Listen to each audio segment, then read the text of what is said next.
My most important weekly habit has been key to building an audience online, which is one of the most game-changing things that I've done for my personal growth and enjoyment of life.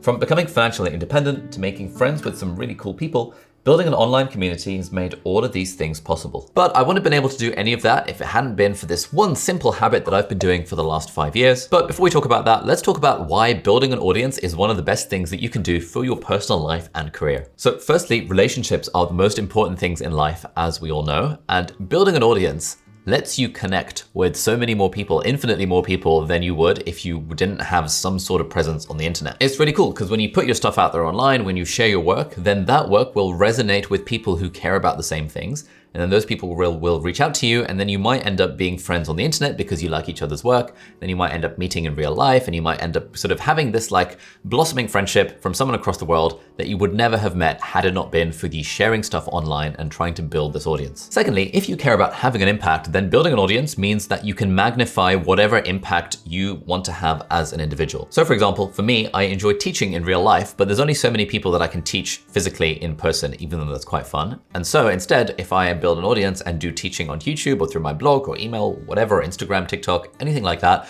that means that my personal impact as a teacher can be magnified because of the audience aspect of it. If you're a surgeon like Atul Gawande, then yes, you have an impact on the individual patient that you're operating on because you're operating on them. But if you write up your findings from surgery and checklists and all this kind of stuff into a series of books, then you have an impact on many, many, many more people because now it's not limited to the person that you're operating on. It's like everyone because you've built that audience and you've put stuff out there into the world that other people can check out. And that has an enormous impact on, well, Atul Gawande has had an enormous impact on healthcare and a bunch of other fields as well. Let's say you're Kylie Jenner with however many followers on Instagram. Like if you care about something, if you care about a social cause or anything else, then the fact that you've got an audience online will mean that so many more people will also know and possibly care about that social cause than if you were just an individual without an audience. And thirdly, one of the benefits of the audience is that you can monetize that audience, i.e. sell out, as some people like to say, further down the line if you really want to. And there's this famous essay by Kevin Kelly called 1,000 True Fans, which talks about how if you want to make a full-time living, you don't need millions or tens of thousands of people.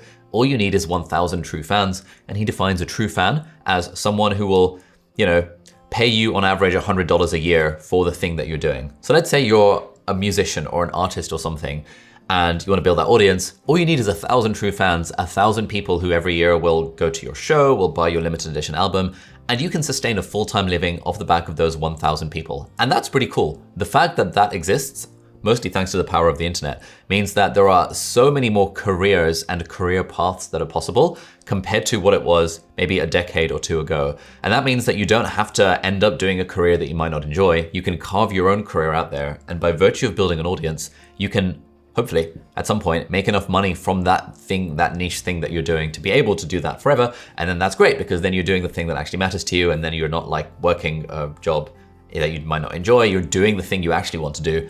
And not being kind of shackled to employment if you're not into that. Let's now talk about how you actually build this audience online, and that is where the habit comes in, and that is the habit of showing your work. I first read this book by Austin Kleon in 2016. I've talked about it on the channel before. This is one of the books that's most changed my life, and it only takes about like 20 minutes to read because it's like very short and there's lots of cartoons and stuff. But basically, the weekly habit is to show your work. In some capacity, the thing that you're working on, you want to document and you want to share on the internet however you like. And so there's really 3 principles that we want to follow here. The first one is we want to be providing value.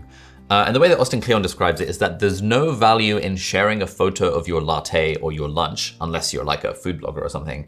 But there is value in showing your work, showing the thing that you're working on, documenting your process of learning something, and then sticking it on the internet. And crucially, you're sticking it on the internet without asking for anything in return. A mistake a lot of people make is they think, well, if I post stuff on the internet, people should pay me for it. It's like, no, people should not pay you for it. The way you build an audience is by giving people value for free, and then over time, after a few years of doing this consistently, then people will maybe start paying you for it. And that is exactly how it should work. Secondly, you want to show your work, but you want to do it consistently if at all possible. Everything is better when we do it consistently. You get more hench when you work out consistently. You live longer when you eat healthier consistently. You build an audience more effectively, and you just have more fun when you are showing your work consistently. And thirdly, you probably want to start by picking out something fairly niche.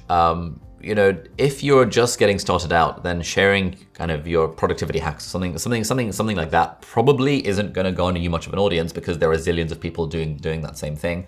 But if you're just starting out and you have a very niche interest in a very niche thing, like, I don't know, the economics of StarCraft 2 or something like that, then writing about that, showing your work and stuff, that will be far more likely to get you an audience in the short term.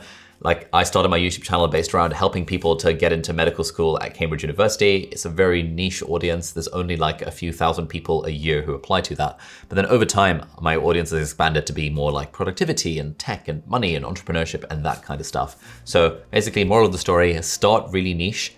If you think it's too niche, it's probably not niche enough. Just like niche down as much as possible and like show your work when it comes to the quirky and weird things about you. So now that we're in this weekly habit of showing our work, the next question becomes, where do we show our work? And at this point, you've kind of got a few options. You could go down the social media route. You could make an Instagram account, or you could make a YouTube channel and you could show your work on Instagram or YouTube or TikTok or LinkedIn or Facebook or things like that. And that's fine. And a lot of people have built an audience off the back of that. But the difficult thing about building an audience on a social media platform is that you really don't own that audience. The platform owns the audience. So I've got 2 million subscribers here on YouTube, but actually I have no way of contacting those 2 million subscribers here on YouTube. They're not really my audience. They are an audience that I've borrowed from YouTube temporarily. I could make videos and those videos don't even go out to everyone. They barely go to subscribers. Some people have the notification bell on, but then the algorithm changes. And at any point, YouTube could make a change that would mean that my audience of 2 million on YouTube is worth not very much. And so as much as I like to encourage people to start YouTube channels or go on social media or make Instagram pages or TikTok pages or whatever, once you kind of done that for a bit, you kind of want to transition your audience into, unsurprisingly, or perhaps surprisingly if you're not familiar with this, you want to transfer your audience into an email newsletter. Now, this is going to sound really weird if you're watching this and you don't use email a lot. Like, if you are under the age of 18, you probably don't use email that much. If you're at university, maybe you do, but like certainly when you start working a real job, the whole world revolves around email. And so having an email list and having like someone's email address is the only guaranteed way of being able to contact that person. And so basically what everyone says is that, yes, it's okay to build an audience on social media, but you've got to recognize you're building an audience on borrowed ground. It does not belong to you, it belongs to the platform. You want to try and get them onto your email list as well as you possibly can. There's all these people like Noah Kagan and Tim Ferriss and Ryan Holiday and James Clear that sing the praises of having an email newsletter, having a mailing list, because like I said, it is the only way, guaranteed way that you can actually contact your audience. And so the thing that I recommend to creators of all sizes is just start an email list and start collecting emails. It might not be relevant for you right now. Maybe you might not even send a newsletter very often, but at some point you're going to be really glad you have an email list where you can have that direct line to your audience. And then, you know, the cool thing about sending emails to people is that people actually reply to those emails. I've managed to connect with so many people who just were subscribed to my email newsletter, and then I send something out, it resonates with them, they reply, it goes straight to my inbox, we can have a bit of a conversation, and I've actually made friends in real life and kind of business contacts through just kind of replying back and forth to email newsletters. What is an email newsletter? Like, I don't like the word newsletter because newsletter sounds like, you know, something from 2002, but really it's sort of an email that you send on a regular basis. It could be weekly, it could be every other week, it could be every month, and it just has a few things in it. I've got a few friends who send weekly newsletters, and in those, they just share links. You know, Tim Ferriss has, I'm not saying Tim Ferriss is a friend, but one day, fingers crossed. Tim Ferriss has his 5-Bullet Friday, where every week he just sends a list of 5 things that he's been enjoying that week. That's pretty cool. My mate David Perel has his Monday Musings and his Friday Finds newsletter, where he sends a few thoughts that he's been thinking about and then links to articles that he's found useful. My mate Nat Eliason has his Monday Medley, I think it's called, where he just sends, again, links to stuff that he's enjoyed that week, books, blog posts, music, anything interesting like that. And that strategy of curation is very good, because right now we live in a sort of the abundance era where there's just so much stuff out there. Whereas if you sign up to someone's newsletter where they are curating interesting things for you, and then you're following links to those interesting things, that's actually a really valuable service to be able to offer to people. And that's what I do with my newsletter. You know, every week, Sunday snippets, mostly every week, I just send out, you know, I'm reading this book, it's interesting because of this. Oh, here's a blog post I really enjoyed. Here's a bit of music that I've been listening to, along with some general thoughts about life, stuff I've been thinking about that week. And it doesn't take too much effort on my part to write, you know, when I can actually get around to writing it, because I'm just documenting or curating the stuff that I've already done that week. I am basically just showing my work. I'm not trying to create something particularly special from scratch. And so if you're interested in starting a newsletter, what I would recommend is you go down this approach of just write a paragraph sharing something that you've learned or something you've been thinking about that week, and then a few links to interesting things that you've like read or listened to or watched. Anything like that works really nicely as an email newsletter. You can send it out to your friends and family. It's kind of nice. I kind of keep up to date with some of my friends because they've got newsletters, and it's kind of nice to see what they've been up to. It's sort of like an Instagram story, just a little bit more like highbrow and a bit more intentional than that. So you can easily start an email newsletter like that. And so if you're sold on that, the next thing you need to do is figure out a platform to write your newsletter on. There are two free options that I would recommend, Substack and Review. Substack is very good. I know a lot of people who use that. Review is very good. I've been using that for the last 3 years. Recently, we've switched over to ConvertKit, which is also very good. ConvertKit is, I think, free for the first 1,000 subscribers on your list. So if you want, you can start with that. And it's just more powerful and it has a bunch more features than Substack or Review do. But to be honest, take your pick. Any of those 3 platforms are fine. All of them are completely free. ConvertKit is free for the first 1,000 subscribers. Substack and Review are free forever.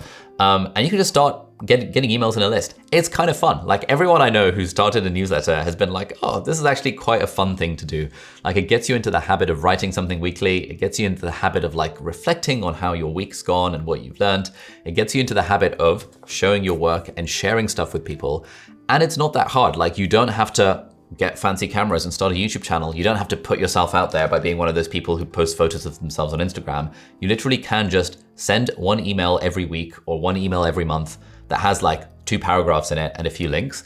And that is a great way of getting started with building an audience on the internet. If you enjoyed this video and you'd like to find out more about how having this writing habit can genuinely change your life, click that video over there, which is How Writing Online Made Me a Millionaire. Bit of a clickbait title, but it's got some really useful tips and people have been finding it really helpful. So thank you so much for watching. Do hit the subscribe button if you aren't already, and I'll see you in the next video. Bye-bye.